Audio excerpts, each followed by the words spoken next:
Hari ini kita akan sambung adab yang seterusnya, iaitu ketika kita membaca Al-Quran, penulis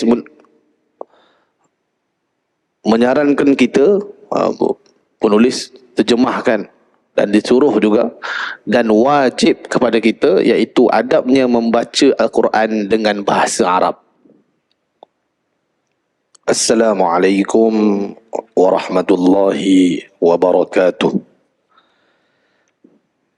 Alhamdulillahi rabbil alamin, wabihi nasta'in ala umuri dunya waddin, wassalatu wassalamu ala ashrafil anbiya'i wal mursalin, sayyidina wa maulana Muhammad wa ala alihi wa sahbihi ajma'in. Allahumma faqihna fid din wa 'allimna ta'wil wahdina ila siratikal mustaqim. Amma ba'd.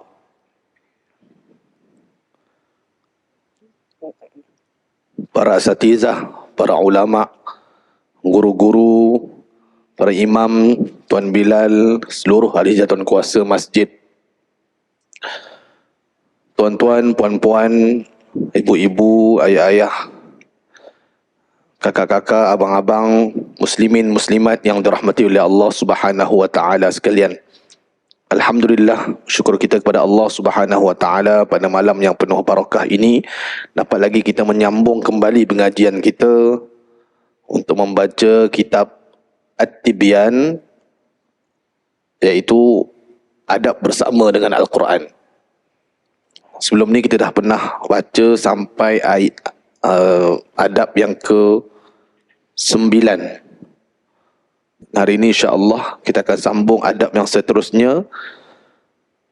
Kita dah baca, antara adab-adabnya ialah kita perlu meninggalkan perbuatan yang sia-sia ketika membaca Al-Quran. Ketika membaca Al-Quran juga kita digalakkan untuk berdoa sesuai dengan ayat-ayat yang kita baca yang sebelum ni. Dan hari ini kita akan sambung adab yang seterusnya, iaitu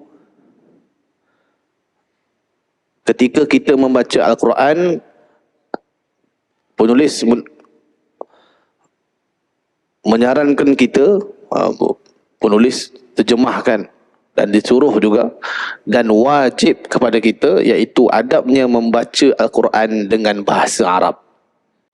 Dan tajuk dia, membaca Al-Quran dengan bahasa Arab, itu adab dia. Timbul satu persoalan, kan Quran turun dalam bahasa Arab Ustaz, mestilah baca bahasa Arab, betul? Ini isu yang berlaku dalam 2-3 tahun ke 4-5 tahun lepas. Okay, sebelum tu kita baca syarahan. Tidak boleh membaca Al-Quran dengan selain bahasa Arab, tak boleh. Sama ada dia boleh berbahasa Arab dengan baik ataupun tidak boleh. Sama sahaja di dalam solat ataupun di luar solat. Jika dia membaca Al-Quran dalam solat dengan selain bahasa Arab, macam biasa, solatnya tak sah. Tiba-tiba imam hari ni, Imam Isyak baca, dengan nama Allah yang maha pemurah lagi maha penyayang, Allah maha besar. Habis tuan-tuan. Tuan-tuan pula dengan syok, dengan sedap pula imam ni baca. Dah terlupa dah. Jangan terpengaruh dengan lagu. Salah lah, tak boleh. Kemudian, ini adalah mazhab kami dan mazhab Imam Malik, Ahmad, Daud, Abu Bakar, Ibnu Munzir. Okey, tengok. Betul, baca Al-Quran memang kena bahasa Arab, tak boleh bahasa lain. Tapi tuan-tuan perasan tak? Dekat Malaysia sekarang, ada Quran perkata. Yang bawah tu ada tulis bawah dia. Nampak? Yang ni, kita fokus kepada negara kita. Kan? Sebab tu, Kementerian Dalam Negeri, dia dah sekat Quran ni. Walaupun ada lagi, tak tahu terlepas macam mana, tapi disekat dah, tak boleh. Sebab orang kita nak baca Quran ikut bahasa Melayu. Kalau eja wal lazi macam mana? W-A-L-L-A Z-I ke Z-H-I ke? Sudah. Kalau bahasa Arab, waladhi huruf zal ke huruf zai? Huruf zal, keluar lidah. Tapi kalau kita tulis ikut Melayu, Z-I dengan Z-H-I ataupun Z-D-H-I. Macam-macam. Ini tuan-tuan yang memang dah pandai baca Quran.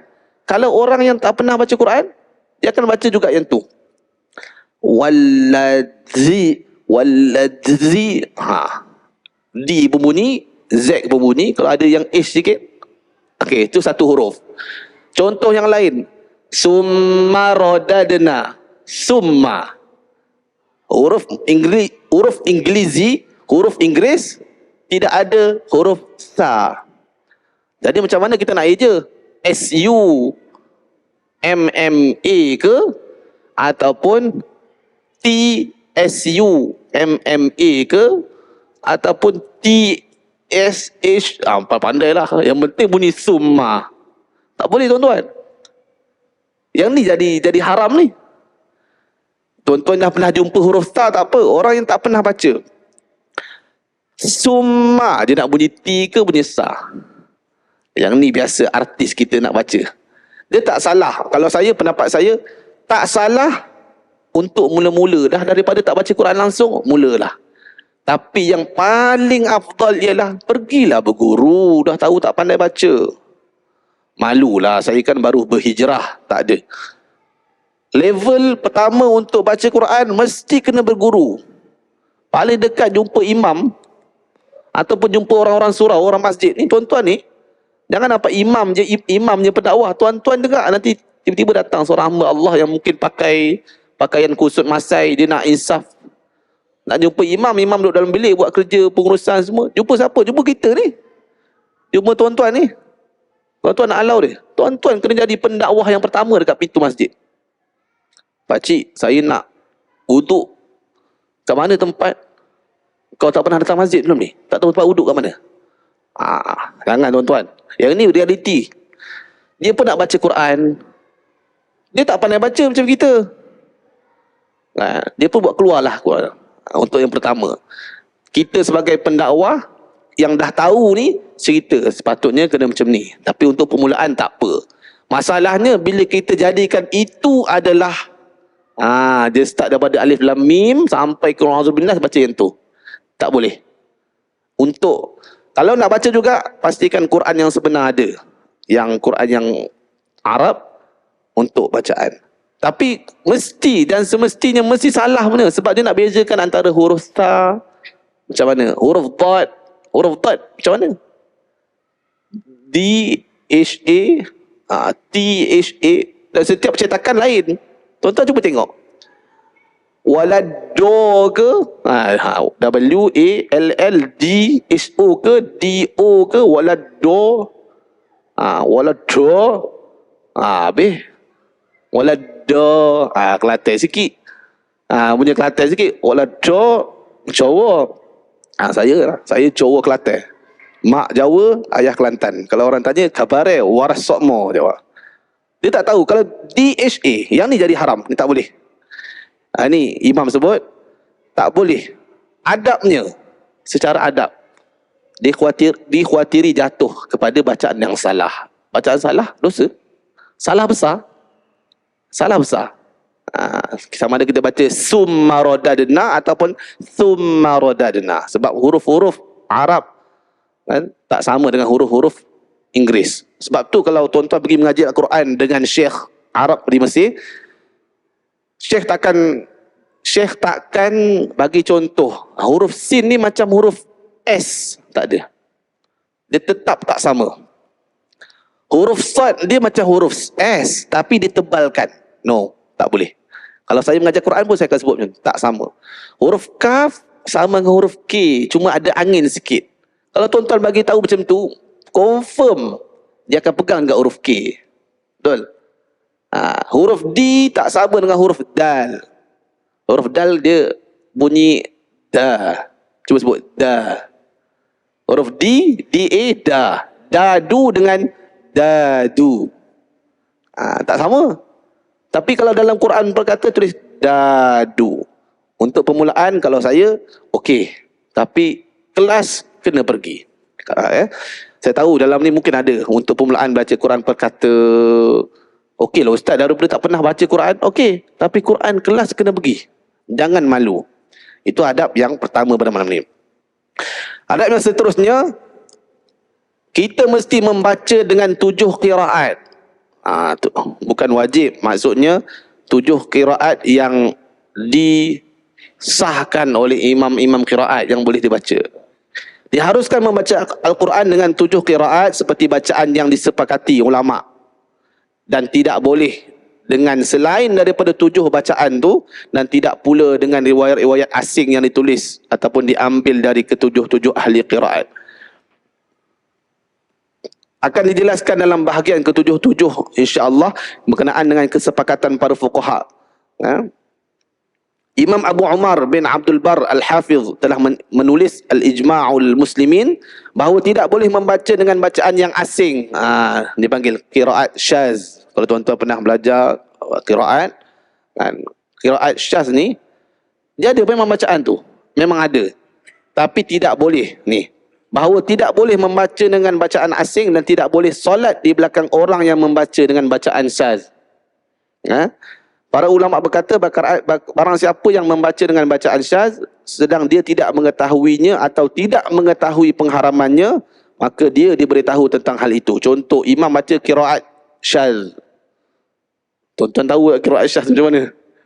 Tuan-tuan, imam salah sikit pun tuan-tuan, Allah sedapnya, tak tahu imam salah ke tak. Sebab tu kena ada ilmu tuan-tuan. Sebab tu kena ada ilmu. Haf'an Asim, riwayat Haf'an Asim yang imam kita baca, yang Malaysia sepakat baca pun kita tak habis lagi. Qiraat perlu belajar tak? Ada ilmu, ada lebih duit, nak pergi kelas, belajar dengan syekh, belajar dengan ustaz-ustaz, belajar. Tapi kita dekat Malaysia, Haf'an Asim. Okey. Yang 7 ni, yang qiraat yang biasa kita dengar lah. Biasa di sini ada jemput dah imam yang baca qiraat. Ada tak? Bahasa wadduha, dia bunyi ha, dia imalah sikit. Kalau riwayat Syu'bah lain, Ibnu Katsir, Imam Ibnu Katsir, qiraat Ibnu Katsir lain, qiraat Hamzah lain. Anzartahum jadi anzartahum, dia adalah. Jadi secara adabnya imam biasanya akan beritahu, insya-Allah solat tarawih pada malam ini saya akan pimpin dengan membaca qiraat Hamzah. Dia akan baca. Qalun contoh, dia akan baca. Yang ni boleh. Yang tak bolehnya ialah syaz. Saya pernah tanya guru saya, Syekh, kata Syekh, kalau dah tak boleh baca dalam Quran, dalam solat, tak boleh baca, kenapa ilmu ni ada? Kan? Kata, saya suka tanya soalan yang macam tu. Syekh bantai kata, kau ni Bazli, kau ni selalu tanya soalan-soalan macam ni. Sebab itulah ilmu bacaan tu untuk bacaan. Tapi memang prosesnya kena belajar daripada awal, alif lam mim sampai khatam. Sampai khatam. Tuan-tuan yang dah boleh bawa dalam solat pun tuan-tuan tak khatam lagi. Yang ni bacaan yang tak perlu, yang tak boleh dibaca dalam solat. Kalau baca tak boleh, tak boleh ikut. Tapi ilmu tu ada. Belajar untuk ilmu. Biasa kita belajar untuk amal, betul? Belajar solat untuk solat, belajar puasa untuk puasa. Yang ni belajar qiraat, belajar baca Quran. Tuan-tuan bukan boleh bawa dalam solat pun. Baca seorang-seorang dalam kereta bukan ada orang tengok pun. Tapi Allah tahu kita belajar ilmu ni untuk ilmu. Nampak? Tuan-tuan kena belajar ni 7 qiraat ni. Hafan Asim dah padu dah. Baca dah macam Imam Mekah dah. Naik level seterusnya. Jangan duk kekal baca, belajar alif lam mim, ambil Al-Baqarah apa tu. Tok guru mati ulang balik alif lam mim. Ulang lam mim Al-Baqarah, An-Nisa, lebih sikit Al-Imran sampai At-Taubah, tu guru mati ulang balik. Tak sampai juzuk 26. Dah habis khatam, dah okey bacaan mantap, naik ke level seterusnya. Baca riwayat Syu'bah pula, An Asim. Tadi Hafs An Asim, tu guru dia Asim, Syu'bah Hafs An Asim. Ni Syu'bah, Imam Syu'bah pula. Dia ada beza sikit. Contohnya afala tazakkarun, jadi afala tazakkarun, dia ada beza sikit. Syu'bah. Lepas tu ambil imam lain pula. Apa beza imam-imam ni? Power ke belajar imam ni? Sama je. Ibarat macam contoh Kelas 1, kelas 2, kelas 3, kelas 4. Kelas 1 tu bukan power pun, sama je level. Cuma kita terkenal, kita dah biasa baca di Malaysia Iman Hafan Asim yang ni. Dah habis kelas ni, belajar kelas ni. Tak ada pun. Hebatlah dia belajar qiraat, hebat. Baca qiraat tak salah. Merendah-rendahkan yang lain. Baru Hafan Asim, dah lama-lama dengan ustaz dia hafz baru. Aku dah 7 qiraat weh. Dah 7 qiraat. Kau apa? Baru imam hafz baru. Cuba baca sikit yang hafz yang kau dah belajar tu. Kena dengan guru Quran, sama seruk. Jangan. Dia baca betul. Betulkan, kemaskan betul-betul, naik. Yang ni adabnya. Adabnya jangan baca dengan riwayat ni, qiraat syaz. Kalau tuan-tuan dengar macam lain dia, nanti dulu tanya. Tuan-tuan pergi negara Arab ke, tuan-tuan pergi Afrika ke, kan? Tengok video kan. Afrika baca dengan imam yang lain, qiraat yang lain. Jangan kata salah. Kita yang tak ada ilmu tu. Dia baca apa ni? Qiraat apa? Sekarang dah terkenal dah, ilmu-ilmu dah ada banyak kolej-kolej Islam yang dah ajar.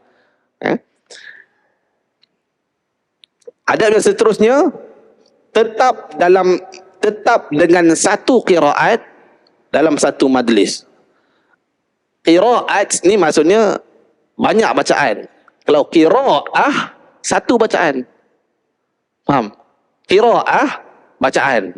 Kalau qiraat, banyak bacaan. Adab dia kena baca dengan satu qiraat. Contoh, tuan-tuan lepas subuh ada halaqah Quran tak? Ada. Contohnya ada ustaz lead ke imam lead, tak ada. Kalau masjid saya ada. Ada satu halaqah yang disusun oleh pihak masjid, iaitu imam baca satu ayat, jemaah ikut. Lepas tu baca terjemah. Masuk ayat kedua, imam baca, jemaah ikut. Macam itulah ada program. Jadi, ataupun tuan-tuan ada majlis tertentu, majlis baca Al-Quran, saja buat halaqah Quran. Kan, sebelum Ramadan contoh. Adabnya ialah dengan satu bacaan. Contoh, untuk sebelum Ramadan kali ni, sebelum masuk Ramadan, kita nak buat satu halaqah Quran masjid. Nak khatam 30 juzuk. Kita kena baca dengan satu bacaan. Dia tak boleh campur. Qari 1 baca Hafan Asim. Masuk Qari 2, baca lain. Masuk Qari 3, baca kena. Dosa tak? Tak dosa tapi secara adabnya tak baik. Kena habiskan 1:30, baru ambil qiraat lain pula. Dia tak boleh campur-campur. Macam tu juga kalau tuan-tuan talaki dengan syekh, kena selesaikan satu bacaan imam dulu, habis, baru naik imam lain. Kemudian imam yang lain. Dia tak boleh campur-campur. Ataupun imam solat, dia baca Al-Fatihah, qiraat lain, surah qiraat lain. Biasanya imam akan tukar. Rakaat pertama insya-Allah saya akan baca dengan riwayat Syu'bah. Rakaat kedua baru dia tukar qiraat yang lain. Biasa macam tu. Dia tak boleh Fatihah qiraat lain, surah qiraat lain. Kalau buat macam tu juga, dia kurang adab. Bahasanya tak belajar. Jadi kena juga ada ilmu. Baca je kot ustaz, baca je. Ya, baca je pun kena ada adab. Nampak kita berhalus dengan Quran. Adab yang seterusnya, sunat membaca mengikut tertib susunan mushaf. Ini kena dengan kita. Para ulama berkata pendapat yang lebih terpilih adalah membaca menurut tertib mushaf. Pertamanya baca Al-Fatihah macam biasa, kemudian Al-Baqarah, Ali Imran, kemudian surah-surah sesudah. Itu adabnya. Boring ustaz, Al-Baqarah aja tak kata-kata. Start tengah-tengah terus ustaz, surah An-Najmi, start ujung. Baru rasa tak kata. Tak boleh. Secara adabnya, no. Start daripada Fatihah. Tapi untuk menaikkan semangat, yang ni biasa ulama-ulama kita buat. Kalau orang yang baru belajar Quran, start dengan Muqaddam. Start dengan surah-surah pendek. Baru cepat sikit. Oh, dah 3 surah dah. Hebat Kau baru 1 surah aku baru 1 surah Baqarah. Kau dah 3 surah, hebatnya. Surah apa? Qul huwallah, Qul a'udzu birabbil falaq, Qul a'udzu bin nas. Okeylah untuk naikkan semangat untuk anak-anak. Jadi level tuan-tuan ni takkan nak start dari belakang lagi, start dari depan. Walaupun rasa macam tebal lagi, belajar. Sabar. Belajar. Susah sebut. Sa, ujung lidah. dha, lam. Susah. Sabar. Sabar. Sabar.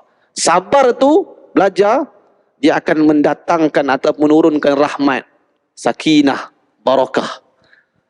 Bila kita sabar, benda tu akan datang. Dia akan push kita daripada belakang, akan memudahkan kita baca Al-Quran. Sabar. Jangan rasa malu, terus belajar. Lambat ustaz. Biar lambat, tapi baca betul. Daripada khatam setiap hari, salah manjang. Ramadan ke-40 pun masih salah benda yang sama. Jangan. Kemudian disebut lagi, sama ada membaca dalam solat ataupun di luarnya, sama.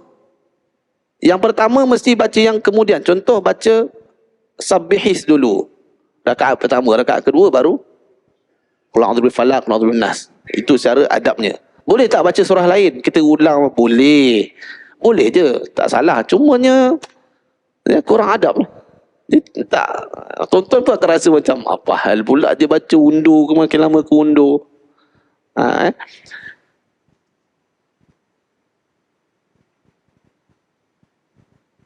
Salah seorang ashab kami berkata, disunatkan jika membaca satu surah agar membaca surah berikut selepasnya. Ni para tabi'in semua buat.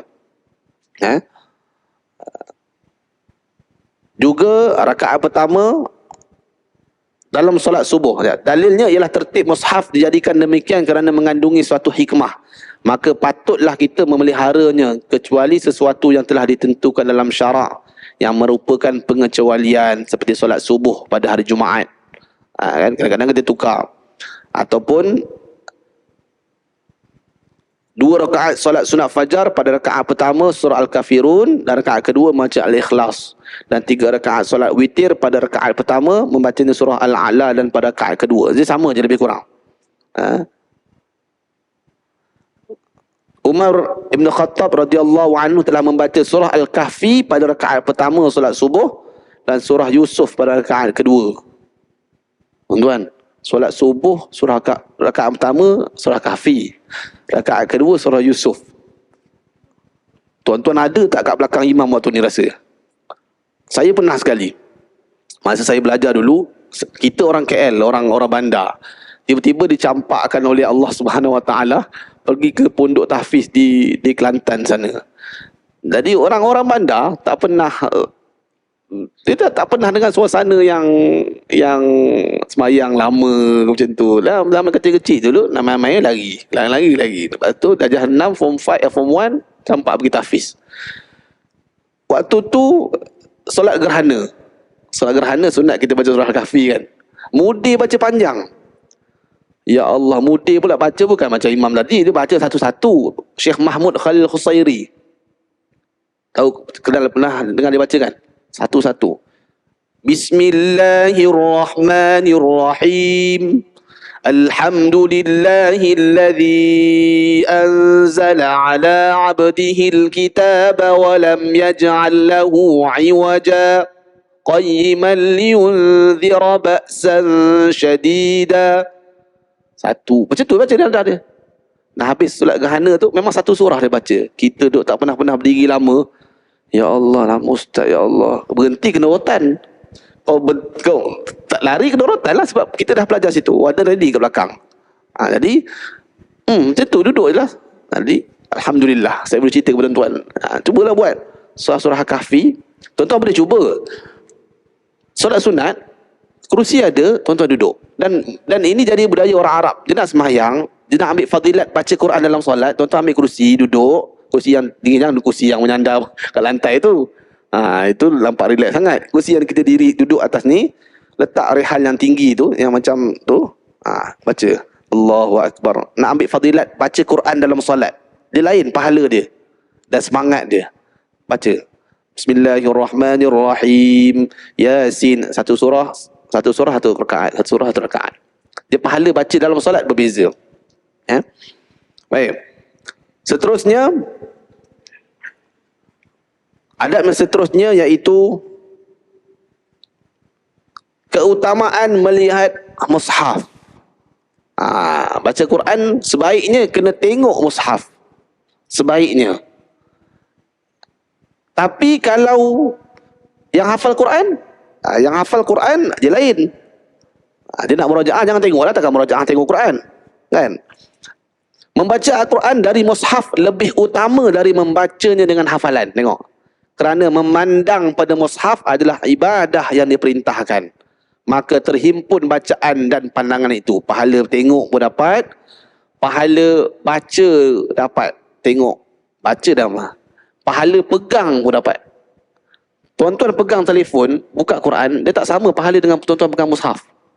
Dan ini ulama sebut. Walaupun kita buka Quran, kita dapat pahala mata, pahala. Tapi kalau kita pegang mushaf, dia lain. Ustaz mana tahu. Allah yang kira, ya betul. Tapi mushaf ni, nama mushaf ni satu Quran, satu naskah Quran. Dia berbeza dengan kita memang pegang betul-betul Quran dan telefon. Sebab tu ada pendapat, boleh tak kita bawa telefon dalam tandas? Kan ada Quran. Bukan ada Quran, semua ada. Boleh. Kecuali jangan dibuka apps tu. Kalau buka apps, haram. Ya, tuan-tuan kan rajin buka Quran dalam kereta, tiba-tiba sakit perut. Apps terbuka. Bawa dalam tandas. Jadi haram. Tutup apps, tutup telefon, boleh bawa. Takkan tuan-tuan letak kat luar. Hilang lah. Saya pun tak letak keluar, saya pun bawa. Baik, lihat mushaf. Al-Qadhi Husain bin Abu Hamid Al-Ghazali menulis dalam Ihya bahawa ramai sahabat Nabi SAW dulu membaca dari mushaf, baca dari Quran. Mereka tidak suka keluar satu hari tanpa memandang mushaf. Tak keluar rumah kecuali dah tengok mushaf dulu. Tuan-tuan, sebelum keluar rumah tengok, tak cerita baca dah memang dah. Tengok. Kan pahala tengok. Lain. Tadi baca Quran tengok. Diriwayatkan oleh Ibnu Abi Dawud pembacaan pada mushaf dari banyak ulama salaf dan saya tidak melihat adanya perselisihan berkenaan dengan perkara tersebut. Memang baca, tengok. Contoh yang paling mudah untuk tuan-tuan hafal Quran.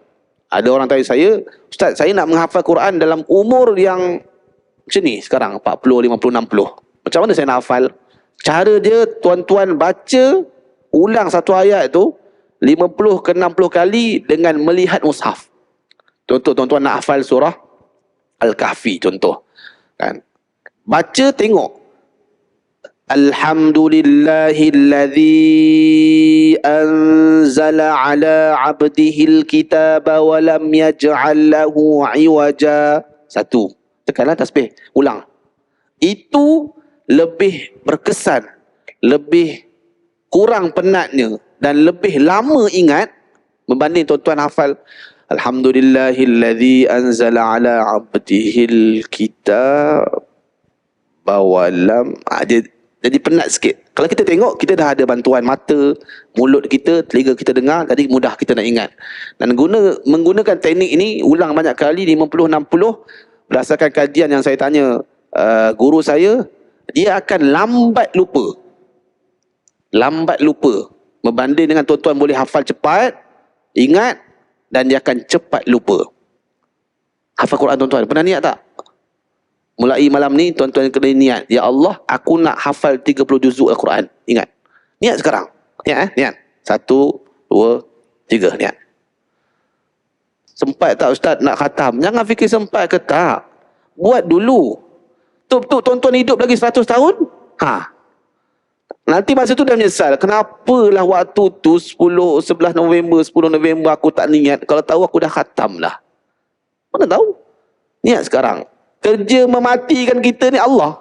Buat dulu amal. Dan saya jumpa pelajar saya dah 4 juzuk dah. Makcik. Hajar dia sibuk tapi dia hafal Quran. Dia dah ada 2 bisnes yang besar. Kemudian dia buat lagi bisnes kecil. Kemudian dia belajar Quran balik lagi. Lepas tu saya tanya, nak pergi mana ni? Nampak kalut sangat kelas nak keluar awal. Saya nak pergi menghafal Al-Quran. Dia dah sibuk dengan bisnes dia. Dia buat lagi bisnes kecil yang untuk bantu-bantu orang.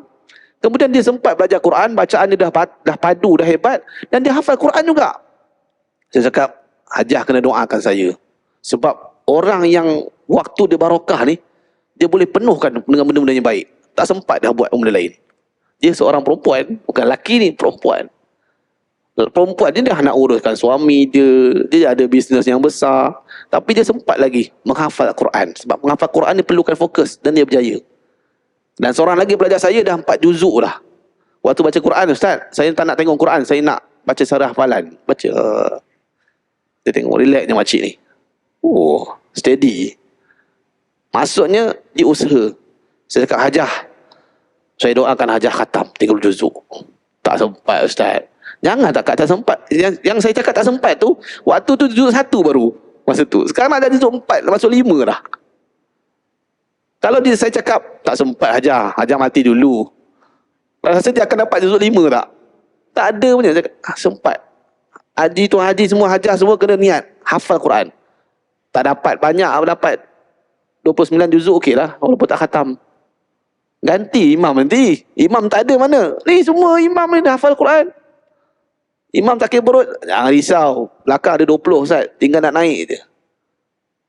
Imam takut lepas ni, dah semua hafal Quran belakang. Salah sikit je, innallazina kafaru semua. Ini berlaku kat Mesir tau. Saya salah. Orang Arab kan hafal Quran. Salah sikit je. Bukan salah, waktu tu saya yalah, kita baca Quran dengan semangat, jadi tak sempat nak tarik nafas. Dia macam sangkut. Dia ingat kita sangkut, dia pun innallazina kafaru. So ramai tu. Orang Arab kan besar suara dia. Kita tak tahu fokus apa benda, hilang terus hafalan. Ini seronok tuan-tuan hafal Quran. Bukan nak bangga, kita nak biar jadi rutin mulut kita ini berzikir dengan Al-Quran. Jadi tengok Quran adalah adab yang paling utama. Level pertama, tengok Quran. Hal itu berbeza-beza menurut keadaan orang yang membaca. Maka dipilih pembacaan pada mushaf bagi orang yang sama kekhusyukan dan tadaburnya dalam kedua-dua keadaan, iaitu membaca pada mushaf dan dengan hafalan. Sebab baca dengan mushaf, tengok mushaf dia lain, zuk dia. Baca dengan hafalan dia lain. Dia lain. Kalau kita tengok belajar tahfiz, dia baca goyang. Dia lain, dia seronok. وَالنَّجْمِ إِذَا هَوَى مَا ضَلَّ صَاحِبُكُمْ وَمَا غَوَى وَمَا يَنطِقُ عَنِ الْهَوَى إِنْ هُوَ إِلَّا وَحْيٌ يُوحَى عَلَّمَهُ شَدِيدُ الْقُوَى ذُو مِرَّةٍ فَاسْتَوَى وَهُوَ بِالْأُفُقِ الْأَعْلَى ثُمَّ دَنَا فَتَدَلَّى فَكَانَ قَابَ قَوْسَيْنِ أَوْ أَدْنَى فَأَوْحَى إِلَى عَبْدِهِ مَا أَوْحَى. Dia feel dia lain. Ini masjid, orang bagi masjid Madinah Mekah Madinah. Feel, rasa feel seronok kan? Bagi Mekah tuan-tuan, jom pergi sama-sama. Baik, inilah pendapat yang baik yang menjelaskan pendapat ulama salaf dan perbuatan mereka diertikan menurut perincian ini. Okey, itu adab yang ke berapa dah? Tuan-tuan, saya nak tuan-tuan tulis ni dalam status WhatsApp masing-masing. Yang pertama tadi, baca dengan bahasa Arab, baca dengan 7 qiraat. Yang ketiga, tetap dengan 1 qiraat dalam 1 majlis. Yang keempat, sunat membaca mengikut tertib susunan mushaf. Yang kelima, tengok mushaf. Dan seterusnya, membaca beramai-ramai. Ini adab juga ni. Ingatlah bahawa membaca Al-Quran oleh jemaah secara bersama adalah mustahab berdasarkan dalil yang jelas dan perbuatan-perbuatan amalan-amalan para ulama salaf dan khalaf secara jelas. Tengok hadis Nabi ni biasa kita dengar. Majtama'a qaumun fi baitin min buyutillahi ta'ala yatluna kitaballah wa yatadarasunahu bainahum illa nazalat alaihimus sakinah wa ghashiyatuhumur rahmah wa haffathumul malaikah wa dzakarahumullahu fi man 'indah. Tidaklah suatu kaum berkumpul, ni kita kumpul yang ramai ni, dalam salah satu rumah Allah di masjid dengan membaca kitab Allah, baca Quran dan mengkajinya. Wa yatadarasu ni kita boleh istilah tadarus. Tadarus ni maksudnya saling belajar. Kelompok tu satu grup dengan imam satu. Ni satu grup imam 2. Ada satu grup imam 3, imam 4. Bukan tu sembang. Untuk topik politik, topik kedai kopi. Tak, bukan. Baca Quran. Jangan sembang. Tu sembang lain, tu sembang lain. Tak. Mengaji Quran. Allah sebut apa? Kecuali turun ketenangan atasnya. Illa nazalat alaihimus sakinah. Baca Quran, takkan nak. Apa lagi Allah nak bagi? Sakinah wa ghashiyatuhumur rahmah. Dan mereka diliputi rahmat. Rahmat sekeliling ni. Kan? Serta dikelilingi malaikat. Dan Allah menyebut-nyebut mereka di antara para malaikat. Ni, dekat Masjid Al-Falah ni ada 4 grup ni. Setiap pagi lepas subuh, ada ni. Kau tahu tak? Allah berbangga cerita. Jemaah masjid ada 4, 5, 6 grup, muslimat 3 grup, muslimin 5, 6 grup tengah baca Quran. Tuan, kita kalau orang cerita pasal kita seronok. Seronok. Ni Allah cerita pasal kita dekat malaikat. Jadi baca Quran ramai-ramai. Sama ada kita baca ramai-ramai serentak, ataupun baca orang nombor 1 starting dengan leader baca dulu tekong. Lepas tu orang sebelah kanan pula baca semak. Orang nombor 2, nombor 3 baca sama-sama. Baca secara berjamaah. Daripada Muawiyah radhiyallahu anna Rasulullah sallallahu alaihi wasallam kharaja ala halqatin min ashabi. Sungguhnya Rasulullah sallallahu alaihi wasallam keluar menemui sekumpulan sahabatnya. Kemudian faqala, Nabi kata, ma yujlisukum, ni duduk ni buat apa ni, lepak-lepak ni. Nabi datang. Tengok Nabi pun ziarah orang kawan dia, tengok duduk lepak-lepak. Kita takut tengok kawan-kawan buat apa. Untuk apa kalian duduk-duduk ni? Ma yujlisukum, buat apa ni? Kemudian mereka menjawab, qalu jalasna nadhkurullaha azza wa jalla. Kami duduk untuk menyebut nama Allah Subhanahu wa taala, wa nahmaduhu lima hadana lil Islam, dan memujinya kerana Allah, dia telah memberikan petunjuk dan menganugerahkan Islam kepada kami. Cerita pasal Islam, cerita pasal kehebatan Quran, cerita pasal hadis Nabi, duduk lepak. Qalu wallahi ma ajlasna illa dhalik. Nabi pun sebut, Nabi sambung balik, demi Allah, sebab ni je kau duduk. Macam tu. Ajlasna illa dhalik, adakah sebab ni je kau duduk? Qala amma inni lam astahlifkum lituhmatin lakum. Mereka menjawab, demi Allah, tiada sebab lain kami duduk kecuali itulah sebabnya. Kemudian Nabi sebut, innahu atani Jibril fa akhbarni anna Allah Ta'ala yubahi bikumul malaikah. Nabi sabda, aku mengambil sumpah dari kalian bukanlah kerana tidak percaya. Sesungguhnya Jibril alaihissalam datang kepadaku kemudian memberitahuku bahawa Allah Subhanahu wa taala membanggakan kalian kepada para malaikat. Allah duk sembang-sembang pasal kau, Allah duk cerita kat malaikat pasal korang lepak sebut nama Allah. Sebab tu tuan-tuan nak cerita satu lepak dekat bawah kerusi dekat masjid, kata sembang bukan sembang hal gadget, bukan sembang hal kereta, bukan sembang itu dekat luar cukup lah. Ni kat masjid, dekat kawasan masjid, simpan dah benda lain. Sembang hal. Macam mana kita nak pembangunan masjid kita nak tambah baik lagi, dah baik dah tambah lagi. Macam mana kita nak memeriahkan program Quran kita, program sukan dah banyak dah ni, bola lah, futsal lah, semua dah. Program Quran tak ada, macam mana kita nak nampak? Program hadis macam mana? Bincang, jadi nampak macam mana Islam, macam mana isu Palestin sekarang. Dah banyak sumbang dah, dah berapa ribu dah. Apa sumbangan kita? Sembang benda-benda yang bermanfaat. Diriwayatkan oleh Abi Dawud rahimahullah, sesungguhnya Abu Darda bertadarus membaca Al-Quran secara bersama-sama dengan beberapa orang yang ikut membaca. Ini amalan pada salafus salih. Jangan kata lah tadarus Quran ni baca seorang-seorang. Tak, baca berjemaah beramai-ramai inilah amalan ulama-ulama.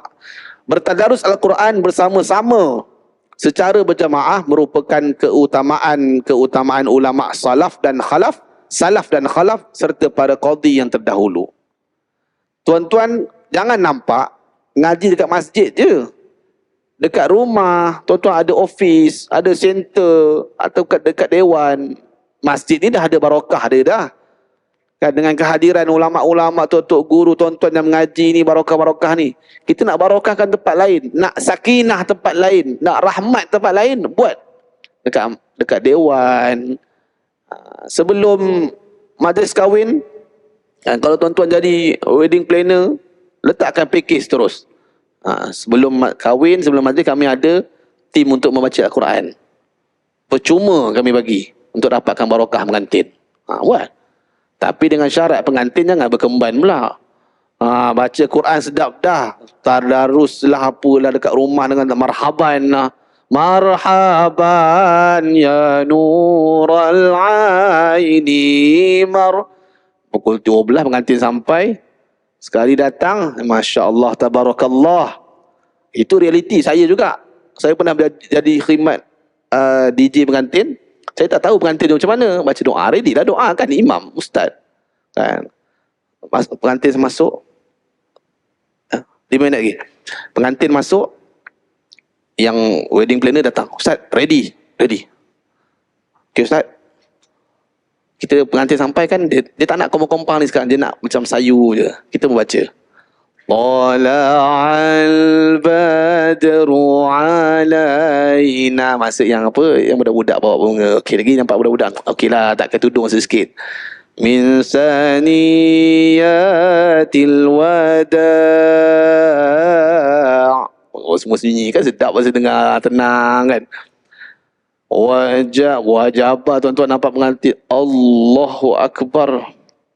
Rasa nak letak mic waktu tu, tapi kita dah pakai pakaian macam tu, tak tutup aurat dengan sempurna, istilah dia berkemban lah.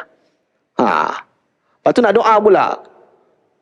Yang ni jadi isu 2-3 sebelum ni kan. Nak doakan pengantin, ya Allah berkatilah pasangan pengantin ini, ya Allah. Kenapa macam ni?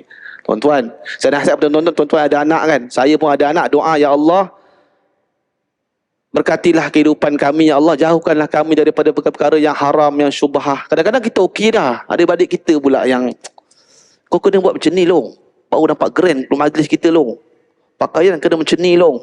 Kita kau buatlah, aku tak sempat fikirlah, aku dengan jemaah masjid dia, aku jangan. Kita ambil majlis perkahwinan anak, perkahwinan keluarga kita, barakah. Jangan. Saya pernah pergi satu majlis lagi, okey dah, A sampai Z. Dah habis dah, pukul 4 dah tutup catering. Dia tutup dengan karaoke pula.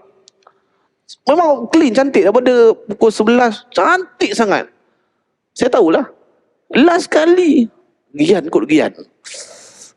Tak ada mic pun sedap pula macam ni. Mic sedap kan. Bang, DJ mesti ready koleksi dia. Ada tak lagu-lagu ni? Lagu 60-an, 70-an, 80 semua dia tapau. Dia seorang. Memang suara dia sedap. Artis. Memang bukan je artis. Tapi jenis rock kapak yang memang suara kalau tuan-tuan dengar, tuan-tuan tak tahu jenis siapa. Dan memang clear. Lepas Gian. Pukul 4, pukul 3.30 sampai pukul 4 suku. Lebih. Habis semua 5-6 lagu. Tuan-tuan jaga. Quran. Buat Quran. Kemudian, disebutkan pula baca Quran ramai-ramai ni dalam hadis macam-macam. Boleh.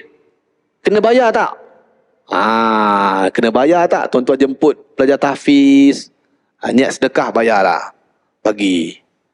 Kalau di Kelantan masa kami dijemput dulu untuk sekolah tahfiz, lepas tahlil dia panggil pelajar tahfiz untuk baca Quran. Sepatutnya level pertama tuan rumah yang kena baca. Kan tuan-tuan masuk rumah baru nak baca surah Al-Baqarah tak mampu, pasang je lah.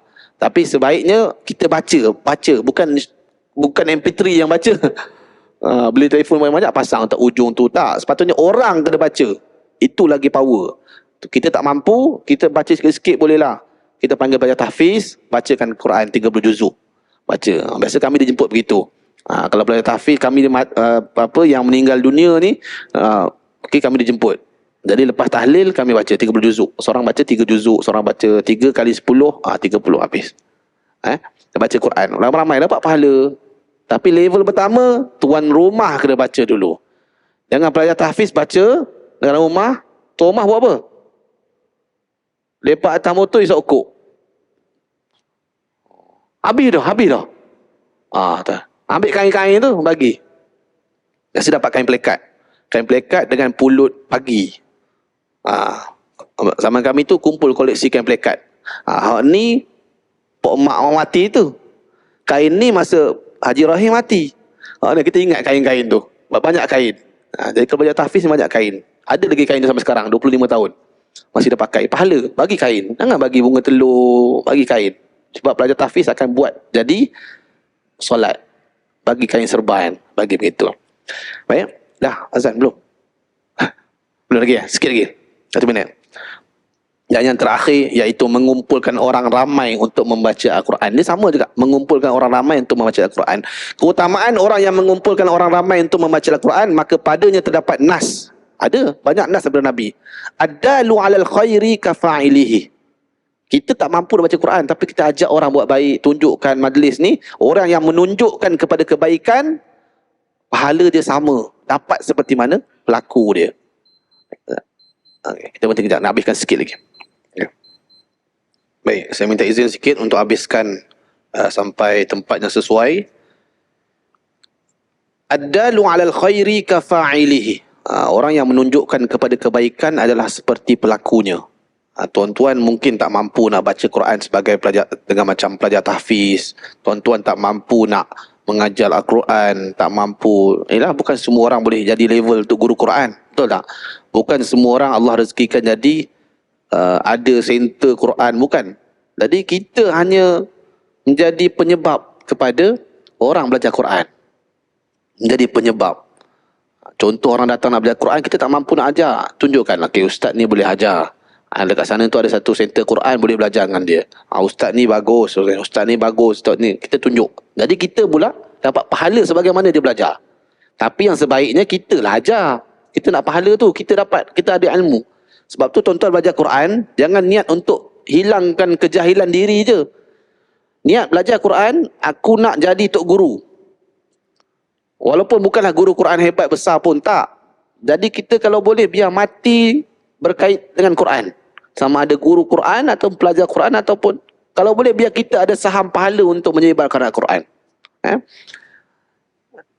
Nabi sebut lagi, demi Allah, seseorang yang diberi petunjuk oleh Allah dengan perantaraan kamu. Kita jadi perantara je.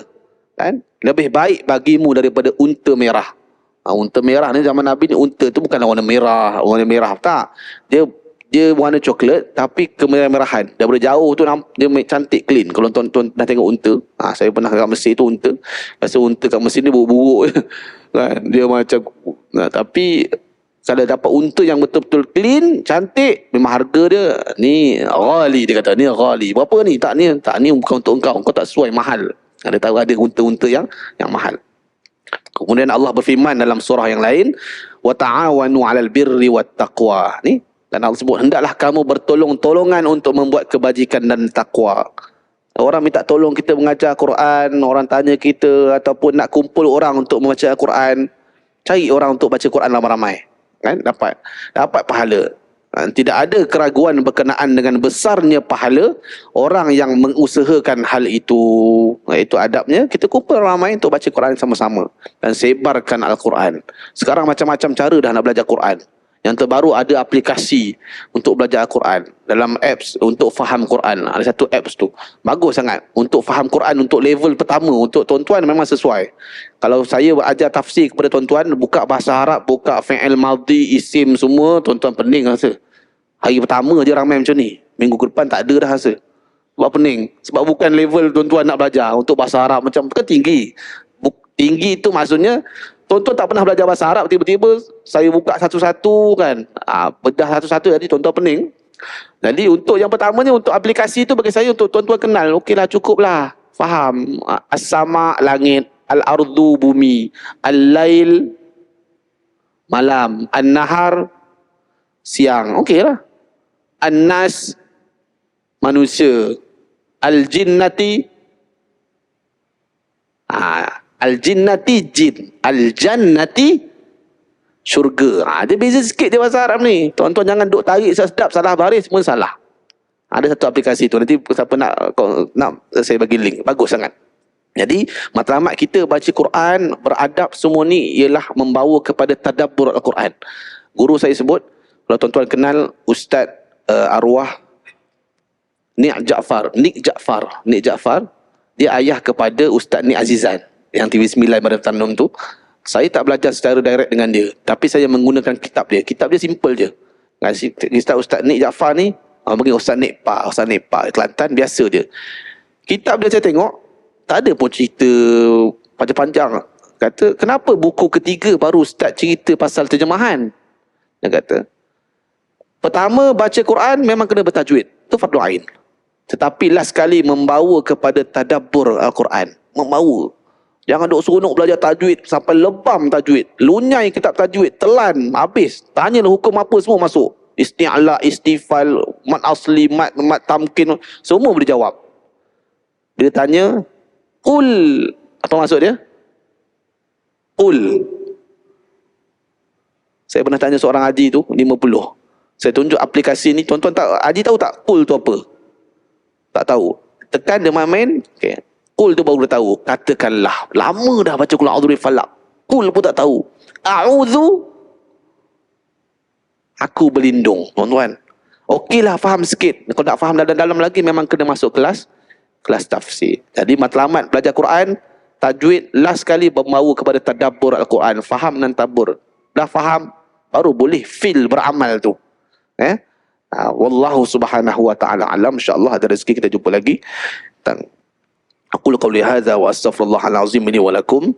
Assalamualaikum warahmatullahi wabarakatuh. A'udzubillahi minasyaitonir rajim. Bismillahirrahmanirrahim. Ya Allah Tuhan kami, ya Allah, berkatilah majlis ilmu kami pada malam ini, ya Allah. Moga-moga dengan apa yang kami baca, kami dengar, kami hafal, moga-moga kami dapat amalkan semuanya, ya Allah. Kami dapat sampaikan kepada seluruh keluarga kami, ya Allah, sahabat-sahabat kami yang tidak ada dalam majlis ini, ya Allah. Dan kami berharap dapat berhimpun dengan Nabi Muhammad sallallahu alaihi wasallam di akhirat sana, dan dapat dimasukkan ke dalam syurga tertinggimu, syurga Firdausil A'la. Rabbana atina fid dunya hasanah wa fil akhirati hasanah wa qina adzabannar. Sallallahu ala sayyidina Muhammad wa ala alihi wa sahbihi. Alhamdulillah rabbil alamin. Assalamualaikum warahmatullahi wabarakatuh.